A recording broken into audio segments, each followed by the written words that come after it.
Okay, another week, probably of evenings coming out and doing bits and pieces. I sent off my document showing my solution for the seatbelt mountings, and I heard back from them. They're hoping to get back to me by the end of the week. I think they have a technical committee who meets on Thursdays to discuss things like that, so hopefully it's not too big a deal. But while I wait for that, I've still got other bits and pieces to do. I've just been welding these little brackets onto my front floor crossmember support bar thing. This was actually quite fiddly because this thing does not sit square in the car, because probably can't see the hole there, but it doesn't bolt onto the flat. It actually bolts onto the gooseneck there. So even though it's angle iron, 90-degree angle iron, it's not sitting at 90 degrees, it's sitting on an angle like that. So I want these vertical supports to be vertical in the car.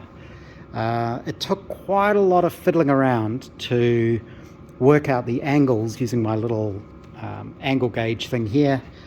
And what I ended up doing is, when I finally worked out what the relationship was between this piece here and this piece here, I bent up this little template thing from steel and I clamped that onto the piece and used that to clamp to the bar when I tack welded everything in place, and then I just went back and welded everything. All this is to support the aluminium, it's not even floor panels, it's just parts of the firewall to sort of close off around the footwells. So what I'll do now is I'll see if I can put it back in the car. I'm pretty sure you can get it in the car without taking anything off. It's a bit of a fiddle to get it in place so that these don't hit anything, and then you'll sort of see what these are for and how they should work.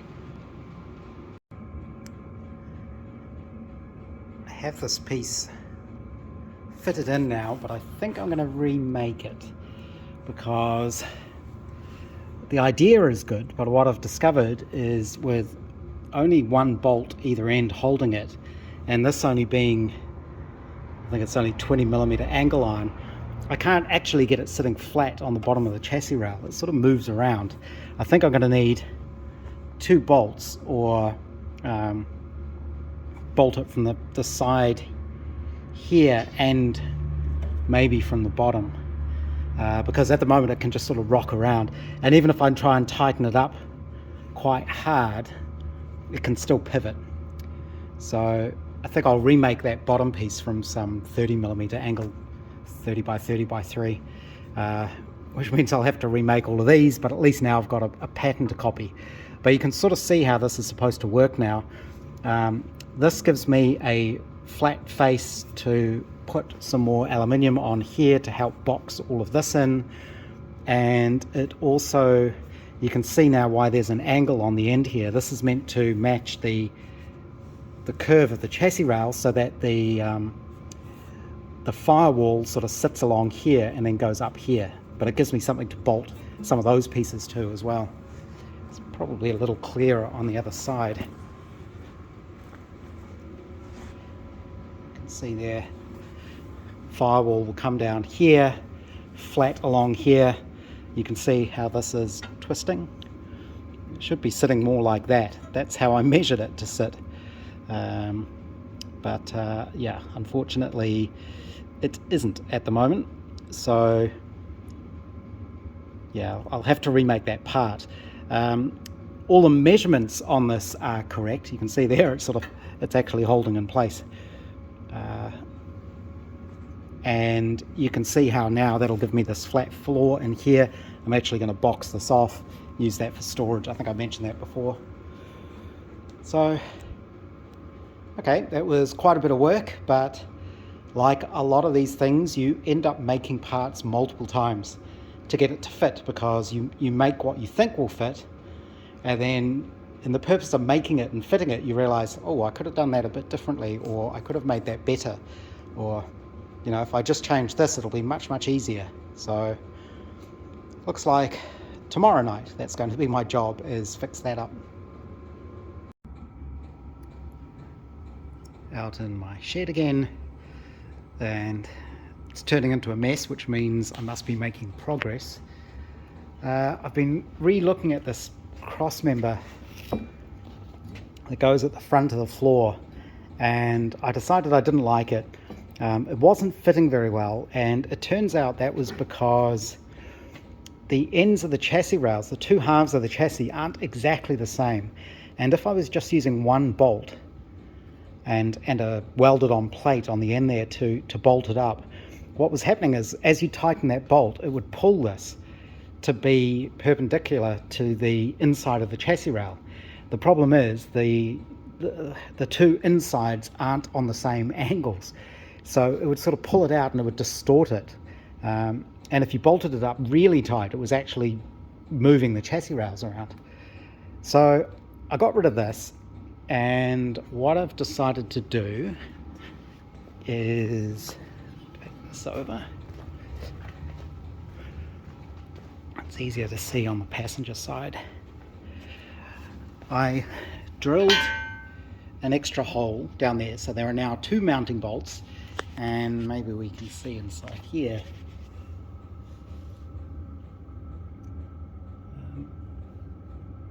I think we could see that. It's a bit harder to see the one on the driver's side because the accelerator pedal is in the way. But basically I made a little right angle bracket that isn't exactly, there we go, it's not exactly a right angle, because if you look at the chassis, this is sort of square on. You can compare across the cross member there.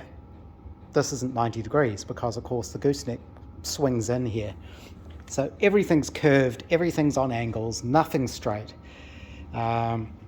So I made up these brackets and I've bolted them to the chassis, and then I was able to tweak them in the car just with a pair of adjustable pliers and just adjust that bend until I got them completely in line. So that's flat there and that comes to a flat surface there. And I ended up deciding not to use angle iron. I thought, well, you've got some flat steel and a welder, so just make your own angle at the correct angle to fit the floor and the gooseneck of the chassis rail. So that's what I ended up doing. When I milled the slots in this, I actually screwed it up. On the other one I had different style slots. On this one I have tweaked it, and what I found I can do is, you can see there I've been adjusting it to get, let me put this in place so we can see.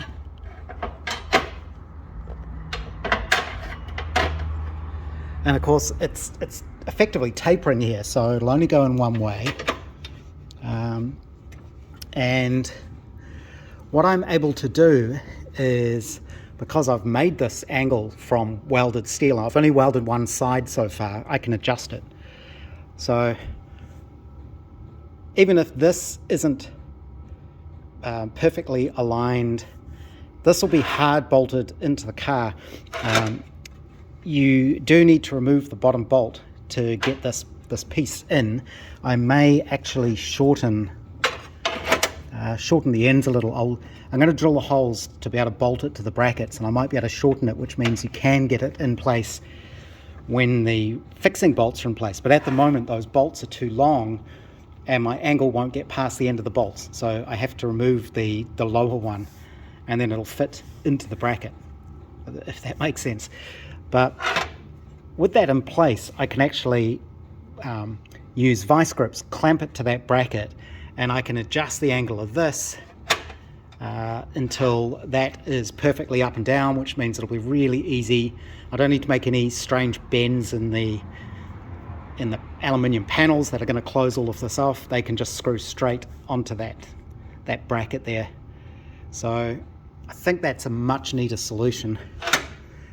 I haven't checked that my floor still fits, but that's okay. If I need to make the floor, I can remake that. That's pretty easy. So, whoops, I'm just going to finish adjusting this, and I don't think I'll get to drilling the bolt holes tonight. It's getting a bit late. I just want to go in. It's getting a bit cold, but that's pretty good progress again, I think. The good thing is my floor still fits. I have this clamped in. I have the front end off the ground just so I can turn the wheels, and I can just make sure that on full left lock the drag link will just clear, only just. I may need to put a slight dimple in the panel, the vertical panel that goes up and down there, just to make sure that doesn't really hit, although if you're ever really on full lock like that, don't think that should happen too often, but that's good. What I will do tomorrow probably is I'll braze nuts onto those angle brackets so that they're captive.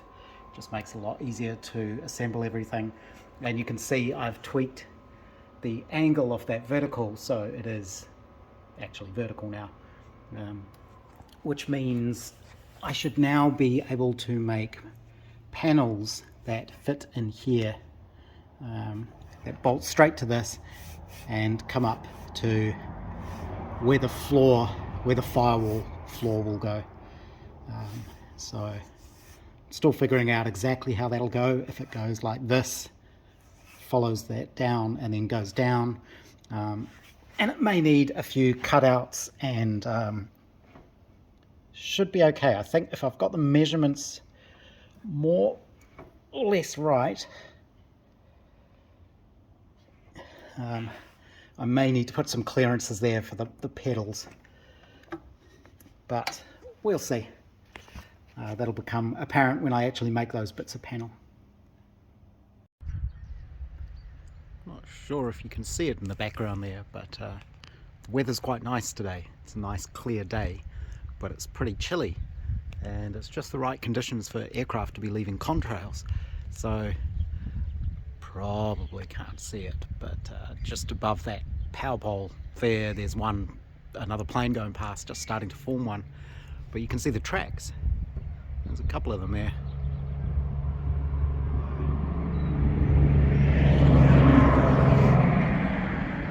And that'll be the aircraft flying north and south up and down the country.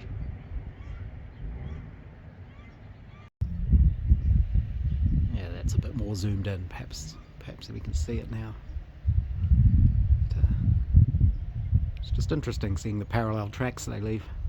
We don't often see contrails here. The weather's just not normally conducive to them forming. Okay, what day is it? Wednesday. So just making slow progress. I finally finished the new crossmember piece. Again, it's hard to see. Let's put some light on things. So you can see the passenger end down there. I welded the cross piece to the brackets. I wasn't sure that I'd be able to get it in place with it welded like that, if it would sort of jam up, but nope, you can get that in place pretty easily, and that is far more secure now, and it's not going to twist. Much happier with that. And I ended up adjusting the angle of this just with a couple of big spanners, adjustable spanners. You can bend that, and when I had it in the right place, I did do a little bit of stitch welding on the inside corner of that angle that I made, just to make sure it doesn't fall apart, but it's welded all the way along. It's not going to come apart. The other thing I realized is I don't need those steel vertical pieces. For some reason, when I made those, I was thinking in terms of floor, as in where you put your feet, but of course you don't. It's all past here, so it can all be really lightweight. And what I'm going to do is, the under tray is a separate piece that will come along. There's going to be a piece here that comes up and then goes across, so it matches the curve of the chassis rail there to about there, and that's where the bottom of the firewall will attach. So the firewall will go up here. So this piece should all be attached. I don't know if I can make it in one piece. I'm not sure you'd be able to get it in place. It may need to be a couple of pieces. But that will box that off to there, go down nicely to there. The pedals do clear everything because this floor only comes up to there. It actually clears the brake pedal. Clutch pedal's fine, accelerator's fine, it doesn't go back far enough. Obviously, I can't do a completely enclosed firewall. There's just no way to easily do that on a car like this. The secret location I visited was interesting because it had sort of leather gaiter type things in it to help close some of this off. The thing that really, I guess, worries me the most is the fact that the under tray comes along here, and this is all kind of open, and it'll just be a big sort of mud and water trap. So maybe I can, when the under tray comes up, put a lip on the front, something like that. I don't know. Or else just not worry about it. Put some drain holes in it, so if it gets wet, it drains out. The passenger side, it's much easier to see what's going on. So the under tray will be in there, closing off that. This will come up vertically, now that this is at the right angle, so it just goes straight up. This side I can make a bit tighter and close off. That will come up, and then the piece that goes across, I can probably cut that to fit quite nicely in there. So that looks pretty good, I think. And the other thing that happened today is my new hinges finally arrived. So these didn't take too long, actually. I think they came from the UK as well. They were just bought on Trade Me, the local site. They don't have the pins, and they're a little bit more loose than the other hinges I had, but they are the right size. So they'll need a tiny bit of trimming, but you can now sort of imagine that you've got two hinges in there like that. Obviously you make sure the pins line up vertically, otherwise the door won't open. But these are just steel, so they'll be easy to paint, and they should be thick enough that I can countersink them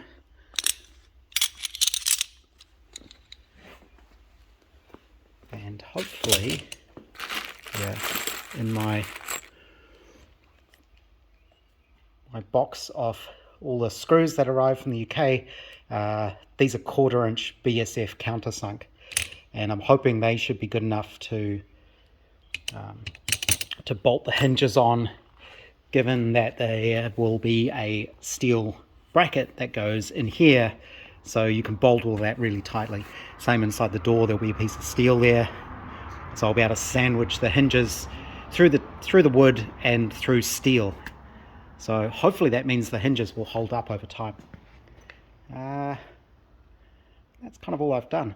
I did trim back the aluminium here a little bit, just so that it's not so close to the edge. It's not a lip that you can get caught on. The other thing I did is had a really good clean up in here because it was a mess, and cleaning up my vacuum cleaner, cleaning the filter. The bike, no major progress there at the moment. I've joined the UK club. I'm just waiting to hear from them. They accepted my payment, so hopefully I hear something soon. And I've started collecting pictures. Thanks to the person who left a comment saying that there was one for sale at an auction in the UK. What I do with the Riley is I keep an eye out for any pictures of Brooklands or Brooklands specials, and I borrow the photos, let's say, just for a private collection, and I use that as my reference library. So I'll start doing that with the bike as well. And that had some quite good pictures showing a lot of the details and how things are supposed to go. I haven't taken anything apart on it. I started looking at some of these pieces. So, for example, these are the floor pieces, and they're quite complicated. It's kind of a couple of pressings welded together. This one's obviously been through the wars.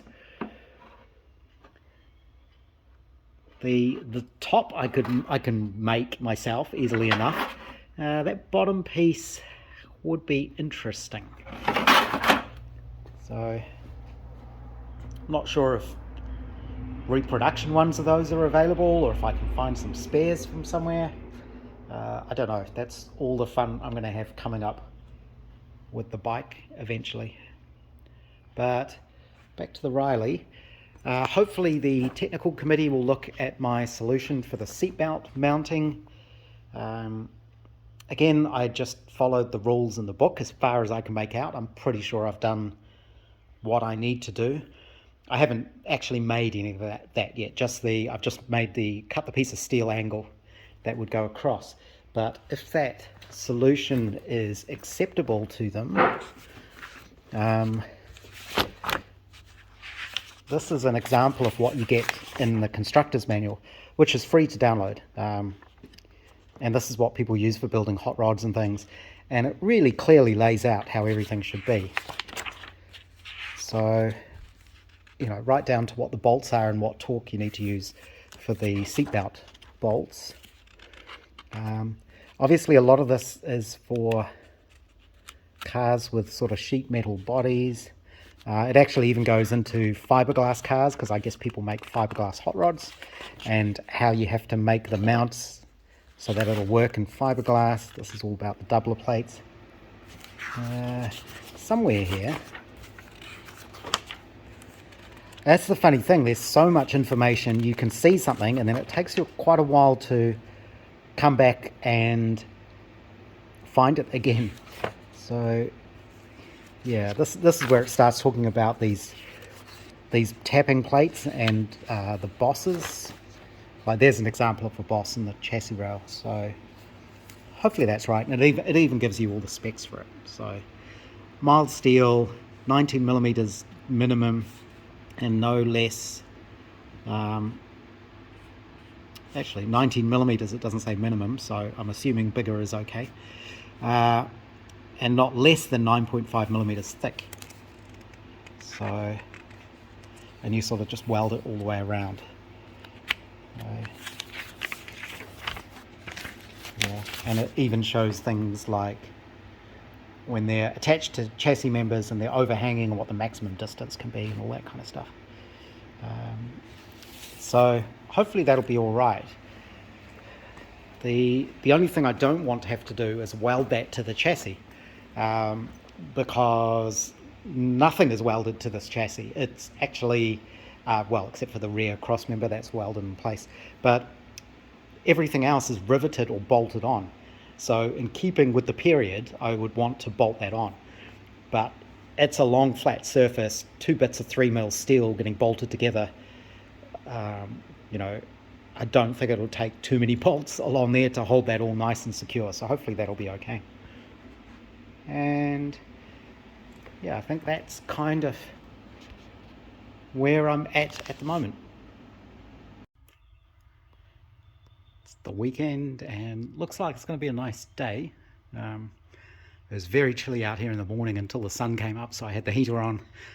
But now the sun's out, it's actually warmed up really nicely. Just had a couple of piles of garden supplies delivered, so I'll be moving some of that later. But I'm working on the car. The good news is my proposal for how to do the seatbelt mounts was okayed by the technical committee. They actually said I could even do it the original way and mount them in the bottom of the cross member, even though it was slightly outside the specs in the manual. They said they'd be okay with that given the nature of the car. But I'm going to use my my angle iron solution. They said that was good as well. mainly because it gives me the nice secure place to mount the back of the seats, and I realized I can drill 2 holes in it, and I'll put some pins in the back of the seat bases so that it locates the seat bases. They'll actually drop down into those holes and they won't move around. So I've machined up the bosses as per the manual. So 19mm diameter, no less than 9.5mm. I made them half an inch thick to give me some nice room there, and I tapped them with its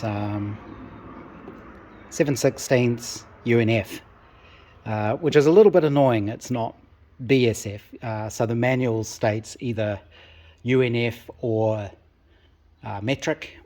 I'm sure BSF high tensile would be fine, but it's not in the manual, so it's easier to do what it says in the manual, and then nobody can argue about it, I guess.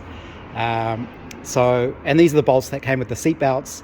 They've got the right markings on them because they look at the tensile markings, and I did have a tap for those, amazingly. I've got the set, which is a strange combination of BSW and SAE, and I think this is the first time I've ever used one of the SAE taps. So drilled and tapped those, did those on the lathe this morning. So what I'm going to do is work on the actual rail and drill the holes I need, and then I'll weld these on. These have to be welded all the way around as per the manual, which is fine. And then after I did that, I went back inside and found that our postie had been and had delivered this, which should be a new sort of DRO for the lathe. It's still not a full-on glass scale DRO like I have on the mill, because those are huge. You know, once you've got the covers in place, they take up a lot of room, and there's just no room on a little lathe like this. So what should be in that box is more caliper style DRO. So similar to this, but you just mount them on the lathe. And that should easily be accurate enough, because that's, you know, I'm machining most of the parts using just cheap digital calipers to measure the tolerances anyway. So that should be good. So I'm going to unwrap this and see what's in it.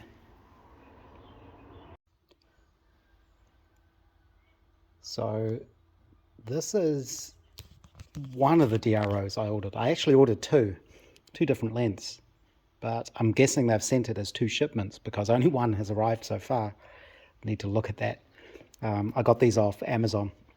You can get these off AliExpress as well, but for some of the more name brand, even though it's kind of a Chinese name brand, they'll actually have stores on Amazon. I just find it a little bit less risky buying it off Amazon, and it's usually way faster, the shipping.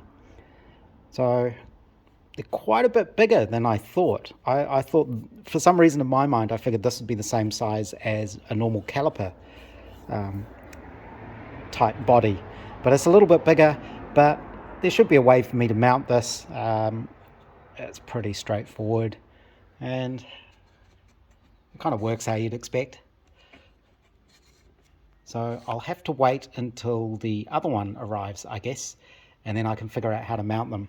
Obviously, mounting the one at the back is no problem. It's the one that goes here that's tricky because there's not a lot of room, but there's a lot of depth behind the lathe. So, you know, all I need to do is mount the reader unit here, similar sort of bracket, and make sure one end of it is affixed up here. This is bolted on. I'm sure there'll be a way. The only thing I want to do is make sure I don't lose too much space in here for sliding the tailstock forward, because on a little lathe like this, I've only got about 1.5 inches travel on the tailstock, so you don't want to lose any of that, really. Not that it really matters. So yeah, it would have been handy to have this when I was making these. So cool, looks like it works, looks more accurate than the magnetic one, that's for sure. So I'll have to redo all of that and the mounting and figure that all out again.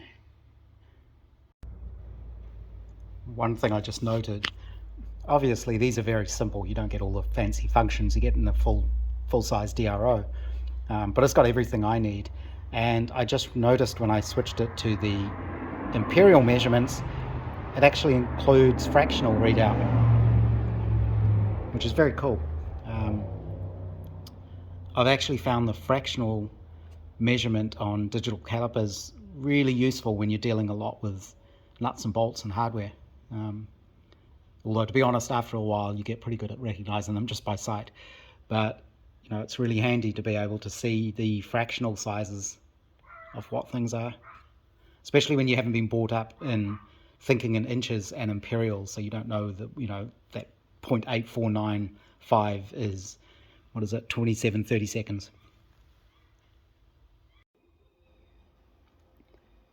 It's taken all day, but I have got the seatbelt anchoring bar in place.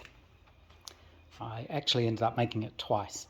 I made the first one and I thought about it and thought maybe the bosses are better welded on the bottom, but I decided no, because one, you can't weld all the way around, and you need to weld it all the way around. It has to be continuous all the way around the little insert, and the other problem is my picture, what was okayed was how it is now, and I thought I better not change it because they might not like that. So I'd already welded the first bung. I also realized I'd made a mistake, which was I'd welded them in the middle of this, which took them too far back, and there wasn't room to get the little anchor wouldn't fit. So I had to move them about 1/8 of an inch forward. So I ended up making a second one, which was a bit of a pain. This one I've also, I misdrilled a couple of holes. So these holes at the back here are so that I can put pins through the back of the seat base that'll locate into those holes, and that'll stop the seat sliding forwards rather than just relying on this front edge. It's probably better to have them held at the back. So I drilled the holes, but then after I actually bolted in the belts, so you can see this, these are the belts bolted in. They're not bolted up tighter. I need to get shorter bolts. But I needed to make a little cutout around here to allow space for the belt.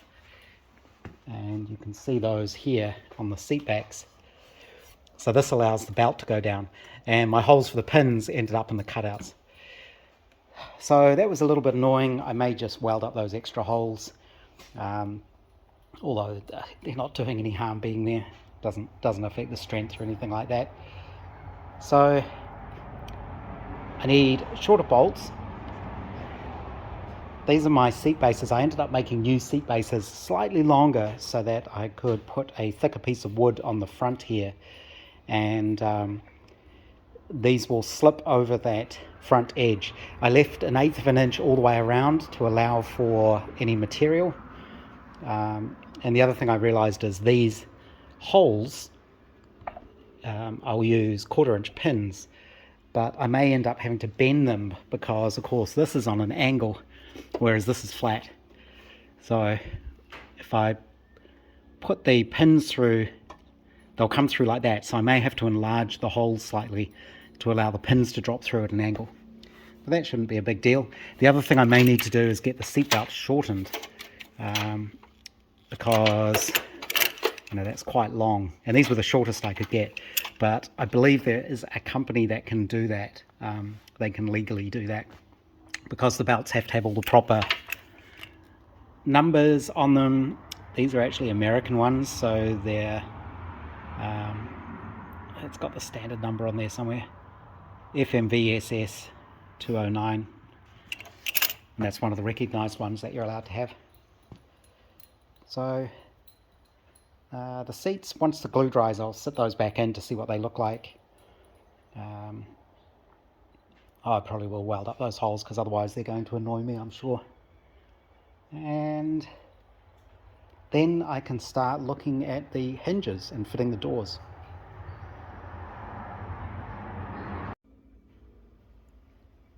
I ended up welding it up. I wouldn't be able to sleep tonight if I didn't fix my mistake.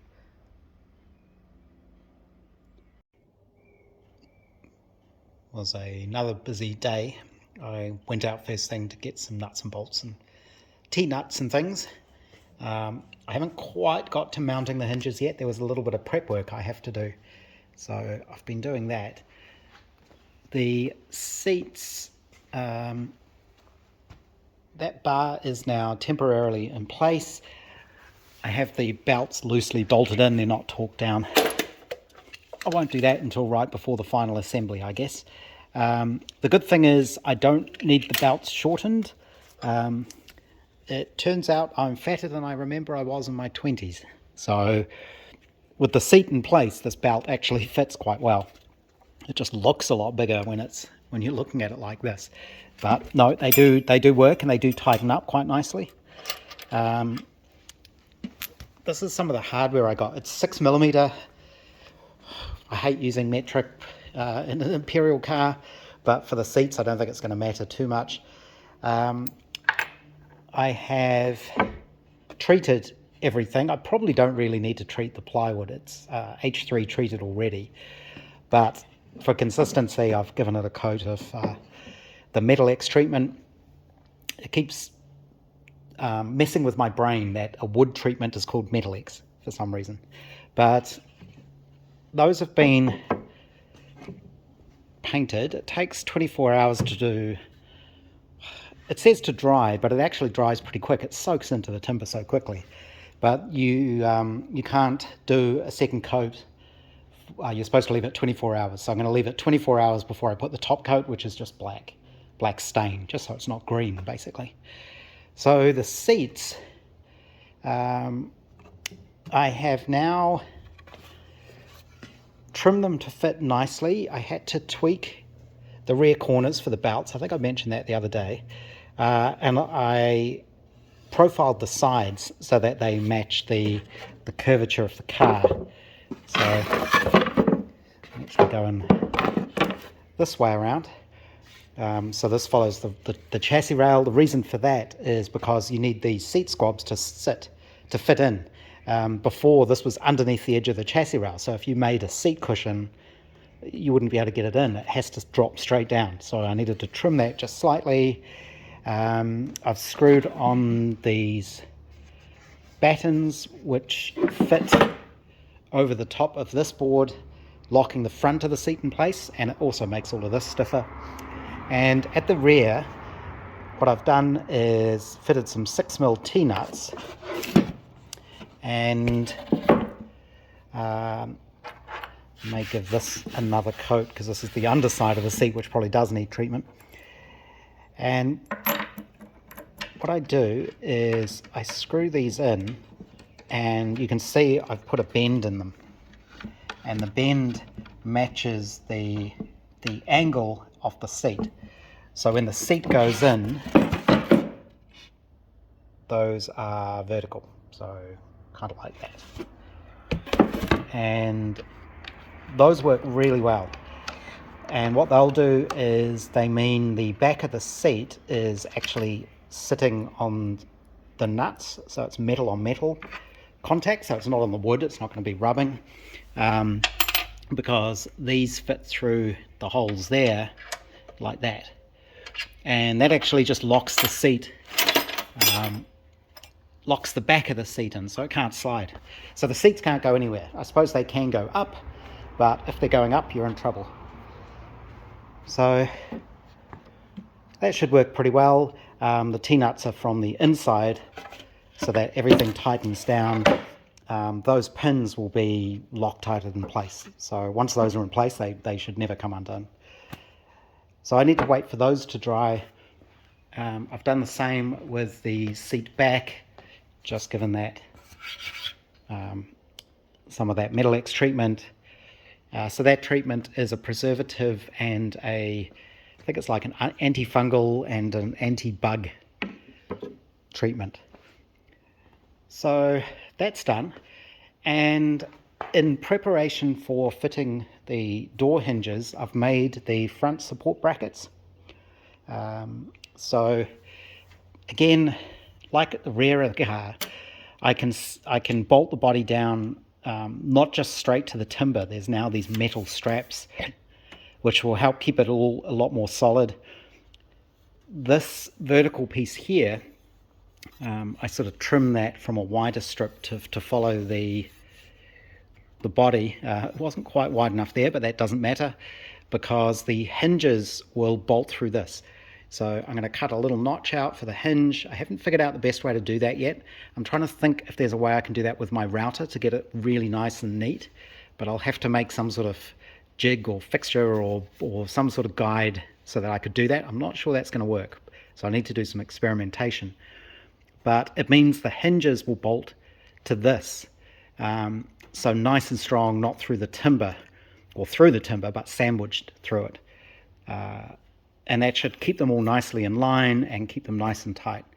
And at the front here, so this strip, like at the rear, I'm going to bolt it all down, and then these holes are for wood screws that'll lock this to the frame, so that the next time you take all of this apart, you just undo these bolts, but this will stay with the frame. It's going to be part of the frame.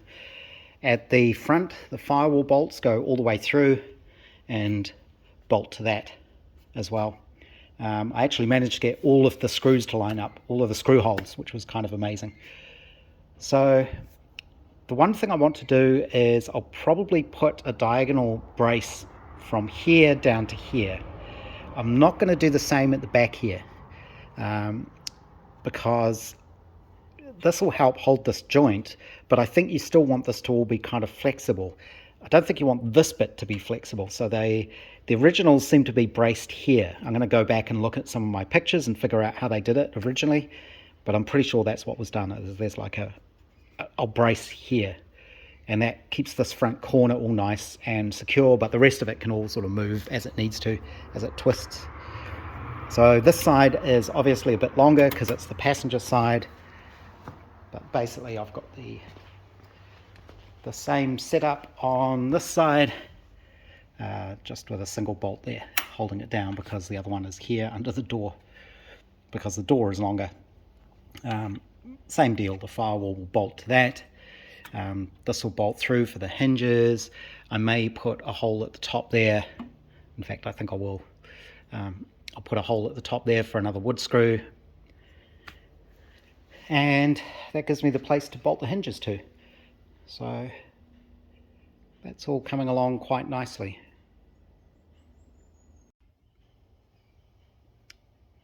I drilled those holes at the top on the side, and on the other side there. I always sleep better if I know that I've finished at a good point. Otherwise I sit there and think about things and don't sleep very well. So I'm happy with that. That's a good place to finish. Like I say, tomorrow night will be staining all of these black, and then I can put them back in the car and see what they look like.